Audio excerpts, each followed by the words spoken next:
before the 2020 election, we had 51 former so-called intelligence officers that signed a letter, an open letter, quote unquote, debunking the laptop and saying that it had all the hallmarks of Russian interference or Russian fingerprints or things like this. The laptop is a garbage dump of texts, video clips, in some cases voice recordings. Apparently every time Hunter takes off his clothes, Hunter insists on videotaping and photographing himself. There's just all kinds of garbage on here. All of these things don't just exist on Hunter's laptop.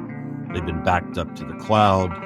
As the FBI recently admitted, everything on the laptop jives with what Apple has on the cloud. He sends these images to people all over the planet. Then they exist on servers, they exist on their laptops, they exist on their computers. Come on, this is literally one image I'm talking about. Why did these guys sign the letter? I think Mike Morell, who was a former acting director of CIA, is the guy that kind of took point on orchestrating this whole thing, the letter and all this. When he was asked recently in Congress under oath, why'd you sign the letter? He said straight up, because I wanted Biden to win the election. So at least for once in his life, he demonstrated some candor and some integrity. And by the way, they built in all sorts of legalese, fine print stuff. At the bottom, it says we haven't actually seen it and so forth.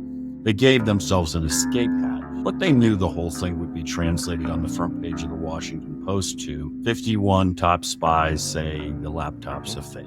It was not like they signed the letter and then the Post decided they would run an article about it. The Post was in the mix as the letter was being crafted, so the entire thing was built from the ground up with the full understanding and cooperation of Washington Post that they were going to say, the headline would be, pay no attention to the laptop, it's a fake, it's Russian disinformation.